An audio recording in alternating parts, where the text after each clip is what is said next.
Welcome to She Sells Radio. I am so excited about today's interview because if you've ever wanted to find sales success by doing things that feel good and full of integrity to you, like relationship building, always doing the right thing for the customer, this interview is for you. And I know it sounds obvious that that's how we find sales success, but I think you and I both know that that's not always what's taught or what we think we have to do sometimes to close the sale. And today I want to flip any limiting beliefs that you may have on their head about how you can find success in sales. So my guest on the podcast today is a member of our She Sells community. She's a member of our 10K club and now our 50K club too, which is so exciting. And is someone who I just love and adore and have so much respect for. And her name is Amy Kniseley. She's the Vice President of Distribution Partners for Highland Capital Brokerage, so in the financial services space.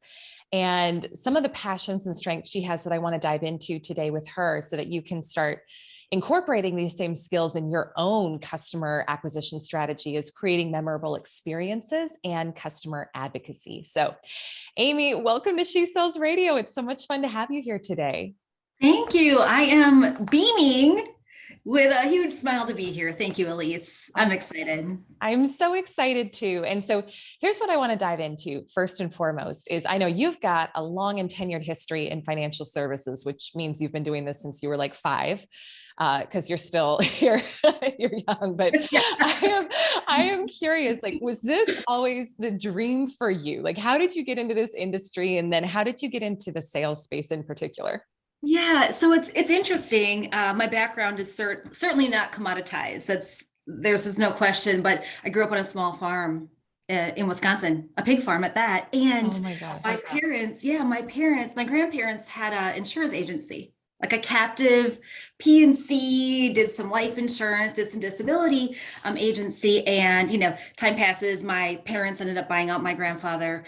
So it went to my father and my mother. And that was my first job when I was like 12, taking notes on the carbon copy papers for those that remember, like the white, the pink and the yellow copies, filing papers. And that was, around 12 or 13 years old. And so just like through osmosis, I think, I grew up with them working on commission only. So in my mind, it was like they did appointments at different times and it wasn't an 8 to 5 job. And it was, you do what you have to do, like that type of mentality. And, I learned some amazing lessons from that, just foundationally on, my work ethic and like my principles and integrity. And you're always putting people in the right spaces, that meet their needs. And then, fast forward,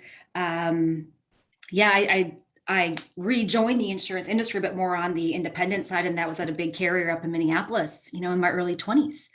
And so, time passes and you kind of make your way through the different areas of the business and different business lines and gather licensing and all these other things. And yeah, so here we are, here I am in Highland, like almost 20 years later, and really finding a stride and a newfound passion for the business and my approach and the RIA channel and the registered space it's just so much fun, and I'm so happy that here I am and I've been able to gather all these experiences, but that's what's put me here today. I think still enjoying what I'm doing. So gosh, I love that. And I like what's fun to me about these interviews, even with clients who I feel like I know well, is like, I always get to learn something new. So I love that journey from pig farm to being this like financial services boss that you are. It's always fun to me to hear about the backstory and a bit of the origin story there.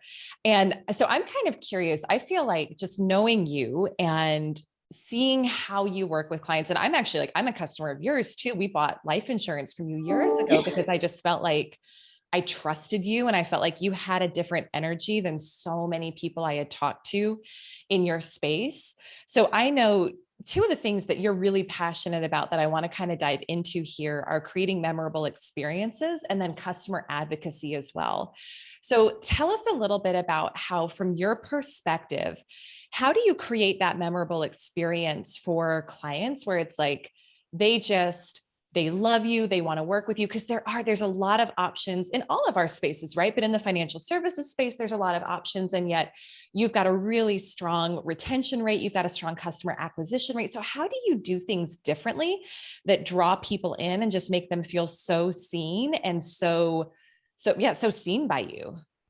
Yeah, that's an interesting question. It's something that, I've kind of taken bits and pieces along the way, so it's something I'm still probably perfecting or working on and finding new ways and new approaches. But, really it starts with the alignment. I was asked just a couple weeks ago, like something about how do you close sales, right? Or something about closing and selling. And I was like, I don't close anybody and I don't sell anything.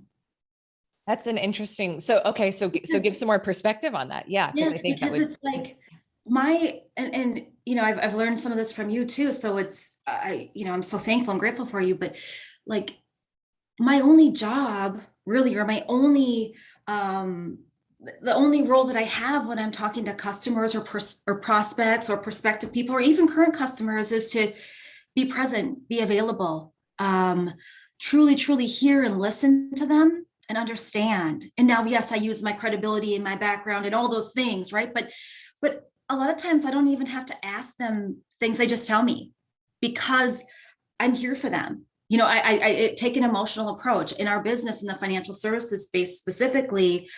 I think there's a lot of emotion that's missing. A lot of people focus on numbers and sales and, it's like acquiring these clients and are they buying this and are you selling this? And I'm like, no, my only job is to provide them with the best information that I can.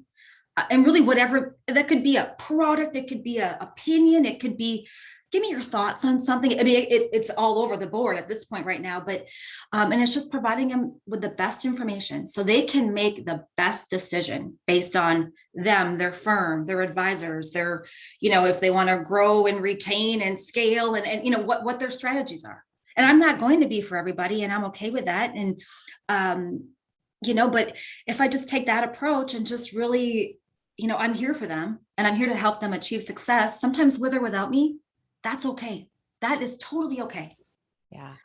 And so from what you're saying, the biggest thing that I'm taking out is that abundance mindset in sales, where it's like, I'm genuinely committed to this person achieving the best result. I'm committed to giving them all the information they need to be successful. And here's what I want to know from you, because we've got a mixed audience listening, and some people are in corporate where there may be pressure from higher ups to like, you've got to hit this quota for this month.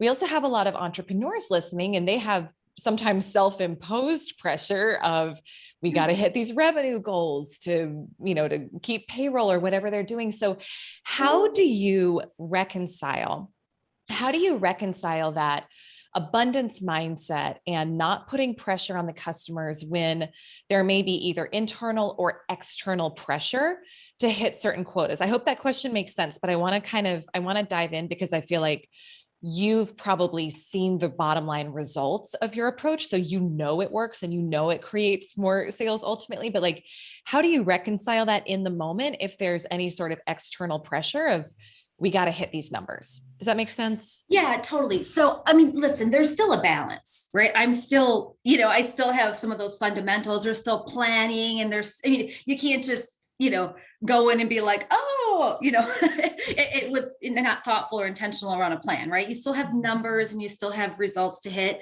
And, you still have to know a baseline of, okay, if I'm doing this, right, what becomes of it, right? But through the years, I've just gotten more savvy where it's like, I don't necessarily believe that I need to make 100 outbound calls or 100 outbound reaches or whatever a day to achieve a certain, a certain result. No, I believe in activity and I believe in the right activity and the right alignment. And I believe in timing, right? And I believe in really personalized approaches. And so, I found that through like my nurturing sequence or even like this kind of process that I have, if I'm doing those things that are really meaningful to the other person on the other end of the line. So whether that's you or, an internal person or a prospect or existing client, and I'm personalizing it with meaningful, valuable touches,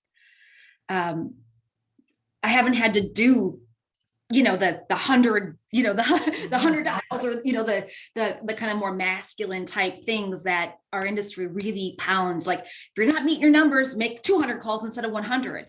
Yeah. Well, if I'm not meeting my numbers, that means, what, I need better alignment and probably a little bit more from a marketing perspective and my top, so I just, for me, it's more of, the numbers back in still with the activity and the right kinds of activity, but really highly personalized and highly give surprise and delight.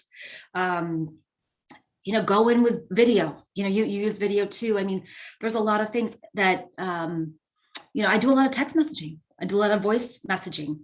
And sometimes it's a check-in and it's like, I'm thinking about you. You guys were in, Kentucky this weekend, had that tornado. Everybody I knew in Kentucky that was an advisor, Saturday morning at like 6:30. I didn't apologize for the time either. I just said, I am checking on you, making sure you and your family are good. Just let me know. Thinking about you.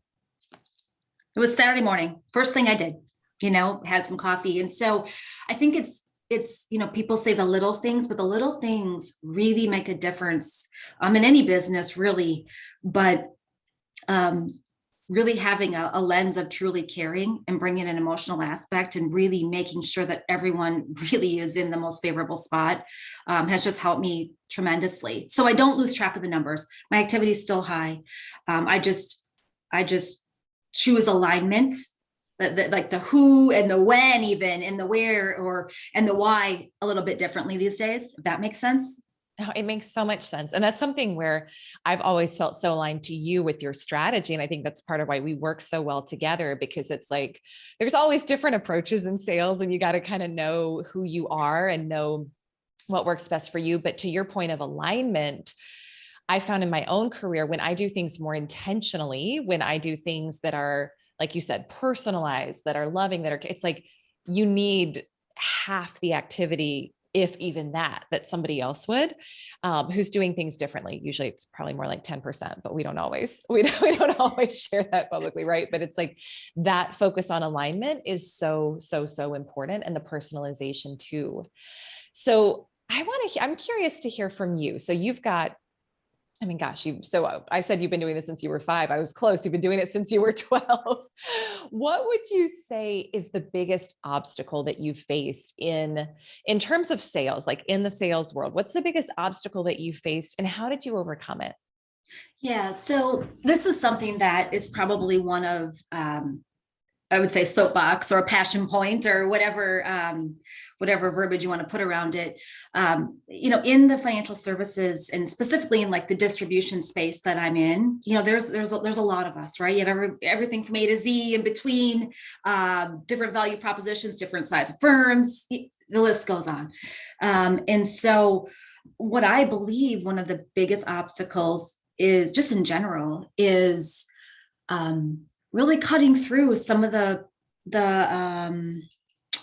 perception that advisors and firms have around the distribution model. Because, like I said, there are some amazing people in this business that really want to do amazing things and that are doing amazing things, and that put consumer outcomes first and put advisors in their firms first and don't lead by commission and don't lead by, all these other things. But there's a subset of people that maybe, are on the opposite side and they water down the pool, right? There's a saying that, one bad apple spoils a bushel. And sometimes, that perception, may have, rightfully so, you know what I mean? Because sometimes bad things have happened and it sucks. And it sucks for everybody. And so that's been a challenge, because one of my passion points, my soapboxes, one of my pillars is changing the perception of this distribution model. Like, I am like over the moon about it, because there are good people out there that want to partner with firms and help them grow and scale and retain and, and help with their long-term strategy, and implement risk management and do it in a way that feels good and that's, consumer focused. And so I think that's probably the biggest thing that, even at times still really bothers me. I get recruiting messages to my phone. I'm a rep, right? So like so I get recruited just like a lot of these folks. And, sometimes I'm thinking, oh my gosh, that's the voicemail you left me. Ew, Yeah. ew. Yeah. So like, I am super committed to, being a change and being a voice, and then being a woman and a mom and everything on top of it. Like there are good people out here, and I'm one of them, and I love what I do. And so that's probably a pretty emotional answer, but it's the truth. Oh, well, I think it's so relevant too. And I want to just go a little deeper there, because I think so for whatever industry you're in, if you're listening, we've all probably heard that objection at some point. Like, well, I worked with someone else who did yada, yada, and I got burned, or I didn't get what I paid for. And I hear that too sometimes from clients. I hired a coach a while back and they didn't deliver and yada, yada. And it's like, it can be painful when we hear that, right? Because we know there's, in any industry, there's going to be people who are kind of like I don't know what term you want to, like light workers, people who are really committed to creating change. And then there's people who are just there for the buck. So how do you navigate that? What are some things you specifically do when someone says, oh, I've had a bad experience in your space and I don't like it, or I don't feel like I can move forward with you? Like, what are some specific things we can do if we bump up against that? Yeah, I mean, number one, when someone says that to me, Elyse, like, it's whether I'm in person or looking right in the camera or whatever, I get it. I understand. I know. Listen, I'm part of the distribution channel. I didn't create it, but I am committed to make a change, and I'm committed to you and practices that I work with. And, I'm not going to sit there and sell a bill of goods that everything's perfect. Nothing's perfect, right? But what I do know is that when someone makes a move to partner with a new firm, or, it should feel good, and it will feel good. And it's my job, and it's really what I owe my customers, to make sure that alignment's there, and they understand the credibility, that they can trust me. Like I said, I'm not going to pretend everything's perfect, but what I am going to do is, we'll work our butts off and we'll give you, and we're committed to a different experience, because that's how you do it. Right. And the interesting part about our distribution model is, it's, some folks would refer to it as, it's kind of one of those things where it's like, I don't really want you, but I need you, so it's and then that's okay too, because sometimes that's where the relationship starts. But if you can, it's like a flower, if you can water it and put sunshine on it and talk to it and help it grow, and, all these different things, and just provide massive value, and sometimes overvalue, right? Over deliver, and really just kind of even surprise and delight. You can start to change some mindsets, and they start to come around of like, okay, like I get it. You guys are one of the good guys, right? You're great, Amy. So I think, it's just changing the perception, and it's just over delivering, because sometimes that's what you have to do, because of their experience, and you have to show them. You can't just talk about it, you have to show it. And that comes in a lot of different ways too. But so it's really over delivering, surprising and delighting, and over delivering, and getting them to a point to emotionally feel comfortable and visualize what it's like working with good partners. I love how you said that. And one of the other things that came up for me while you were talking was just thinking about, I don't think I consciously do this, but as you talked about it, I was like, oh yeah, this is how we operate within our organization. I think it's how you do it too, is like every single connection point is an opportunity to build trust. And that happens both before and after the sale, right? And so just thinking about, regardless of what someone's background is, regardless of what someone's previous experience is, we can build trust, but it happens one interaction point at a time.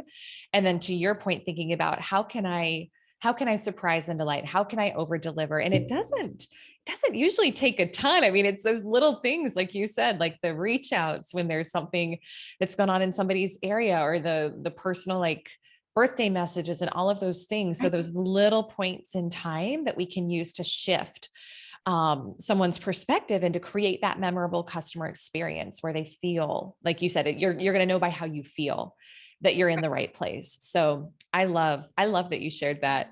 I want to ask you one other question before we wrap up. So one of the things that's been really fun about this podcast is I feel like I get to interview women from so many different walks of life. And you are in a group of women who I have interviewed, who's probably not the majority on this podcast, but certainly a decent number, where you're a woman in a very male dominated industry.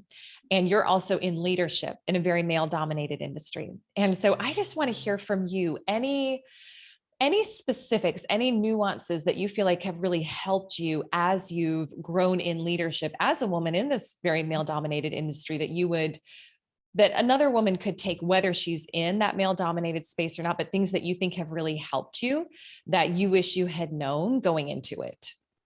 Yeah. Yeah.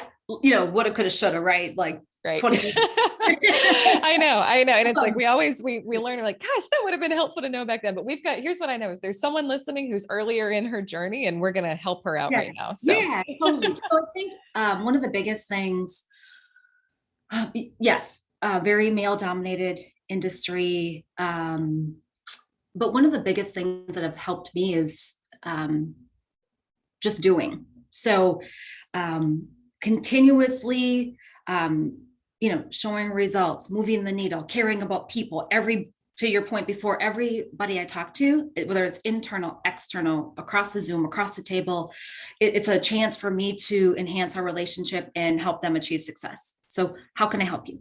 One example is someone called me last week and was like, I know you're busy. And I was like, I am never too busy for you. I am never too busy for you, because number one, you're important to me. Number two, it's, you're part of a team that is helping achieve success, and like I want to help you. So it's, again, it's really just listening and always putting that other person in a space to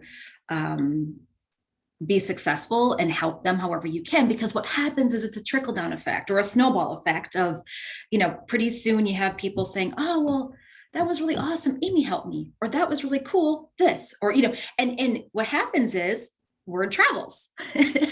and so you start to create advocacy, and you start to create, and I do it in a genuine way because I love these people, so it's not that it's like it has nothing to do with, because I need something. It's just, I care and I want to help them. And if I have anything that I can give them, let me do that, right? You have to make deposits.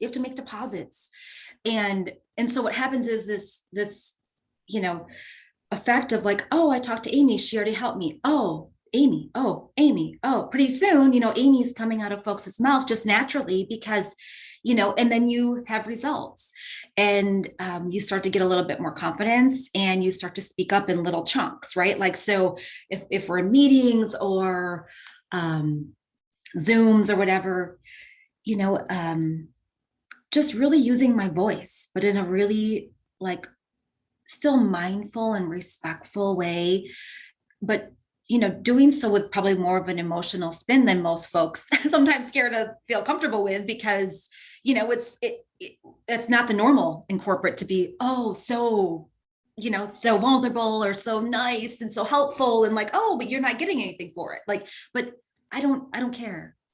So whether it's my boss, a prospect, someone on the ops side that is near and dear to my heart, like, how can I help you? What do you need from me? And so I think, but because once you do that, like I said, you start to, you just start to see results, and you start to see changes in people, and those people are the ones that help you get things done. And, and so it's kind of, that's probably an interesting answer for most, but like I said, for me, it's just caring about people, because I can help them and they can help me, right? We get a lot of great things done. And then using your voice as a woman, giving different perspectives, sometimes pushing the envelope, and not being fearful to do so, because our industry needs it. And people want to hear it. Believe it or not, people want to hear it. They want to hear different perspectives and, have a different take on things. And it opens up a lot of people's eyes. So yeah, using my voice and caring. Yeah. Well, and what I love about what you said is it's really what I'm taking away is leaning into your uniqueness, which is such a core pillar of the She Sells brand, which is that alignment. Like whatever it is that's your gift, which for many of us as women is intuition, caring, like speaking up in a different way than people may be used to hearing. You can trust that leaning into that is what's going to bring you that success. And that even if it's different from the model that you've seen taught, even if it's different from what you may hear about, there's this one way to achieve success and it's saying this exact script and making this many outbound reaches, like leaning into the fact that what feels right to you, what feels aligned to you is always, always, always the way that you personally are going to achieve the greatest success in your space, and that we can trust that. So I love that you shared that. I love that you shared that. Let me ask you let me ask you this. Let me ask you where people can connect with you. And then I want to ask you one final piece of advice. And this has been so good. So I would say whether someone is in financial services, whether they're an advisor, whether they're another woman in business who's like, I just want to follow this chick because she's amazing and I want to like model some of my strategy after her. Where's the best way where people can connect with you and find out more? Yeah. So LinkedIn, obviously, Amy Kniseley. You can just search me. I am on TikTok, and my name there is All Star Mom 4 because I love that. No, I've just started that. So I'm working on my consistency, right? And then you can also find me on Instagram as well. Just search me, Amy Kniseley. But yeah, I'd love to connect and help, whoever I can. That's what I'm here for. That's what I'm about. So. And one of the things I would definitely say is follow Amy to see how she does video content. Especially like, I love your videos you put out on, I'm not really huge on TikTok right now. My team is working on that for me, but on LinkedIn and Instagram with like heartfelt video content that gets a lot of engagement, that stands out. So definitely follow Amy for that to see how she does it, because it's really, really good. So one final question for you. What would you say, what would be your number one piece of advice to a woman who's maybe a little earlier in her sales career and she's looking to break through her first 6 figures and beyond? What's the one thing you think she needs to know in order to be successful? Go for it. Go for that, apply for that position that you may feel like, oh, I don't know, you only have something to gain, right? So just go for it. Whatever it is, go for it. Whether it's opening your own business, applying for that position.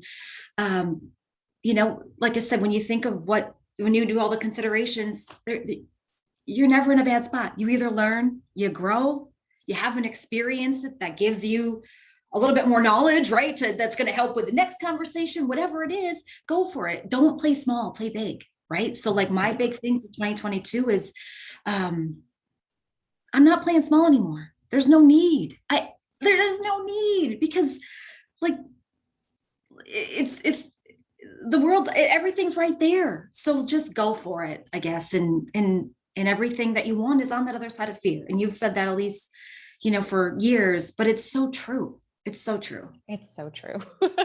It's so true. I love that. I love that. And just the dedication to like, I'm done playing small in any way, shape, or form, and realizing that you're the only one who has to give yourself permission to do it too. Like it's literally just us who have to give ourselves permission. Right. So yeah. Thank you, Amy. Thank you so much for your time here, for your heart, and for how you're modeling for so many women how they can achieve success, regardless of industry, regardless of background, by doing it in a way that feels good and feels in alignment to them. So I just want to acknowledge you for that and say a huge thank you to you for being that model, and then for sharing your gifts and your wisdom with us on the podcast today. Thank you. I appreciate you so much. Yes. Oh my gosh. Love you so much. And to you, my dear listener, thank you so much for joining in today and tuning in. I strongly encourage you, connect with Amy on social. Let her know you heard about her on this podcast and follow her for just a great example of how to sell and lead with heart and with integrity and with enthusiasm as well. So remember Amy's advice, go for it. So whatever that one big thing is that you've been holding back on, that you've been like, oh, should I do it? Should I not? I want to challenge you this week to go for it, to know that everything you want is on the other side of fear, and to surprise and delight yourself with what happens when you go for it. So as always, thank you so much for being a listener of She Sells Radio. I am so grateful for you, and I will see you next week on our next episode. Bye for now.